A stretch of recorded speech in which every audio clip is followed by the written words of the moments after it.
اللہم صل علی رسول اللہ صلی اللہ علیہ وسلم نزول قرآن کے وقت بہت سختی محسوس فرمایا کرتے تھے، اور اس کی علامتوں میں سے ایک یہ تھی کہ یاد کرنے کے لیے آپ اپنے ہونٹوں کو ہلاتے تھے۔ حضرت ابن عباس رضی اللہ تعالی عنہما نے کہا، میں اپنے ہونٹ ہلاتا ہوں جس طرح آپ ہلاتے تھے۔ سعید کہتے ہیں، میں بھی اپنے ہونٹ ہلاتا ہوں جس طرح حضرت ابن عباس رضی اللہ تعالی عنہما کو میں نے ہلاتے دیکھا۔ پھر انہوں نے اپنے ہونٹ ہلائے۔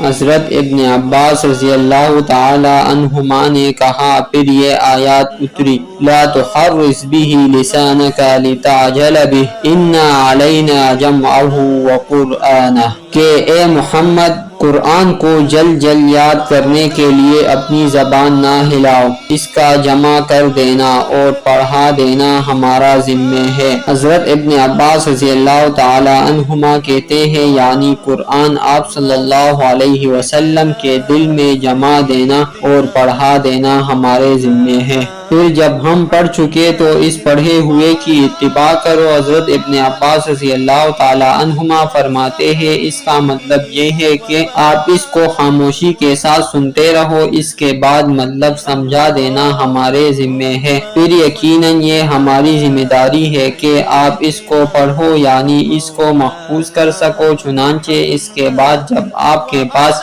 حضرت جبرائیل علیہ السلام وحی لے کر آتے تو آپ توجہ سے سنتے، جب وہ چلے جاتے تو رسول اللہ صلی اللہ علیہ وسلم اس وحی کو اسی طرح پڑھتے جس طرح حضرت جبرائیل علیہ السلام نے اسے پڑھا تھا۔ صحیح بخاری حدیث نمبر 5۔ محمد وعلی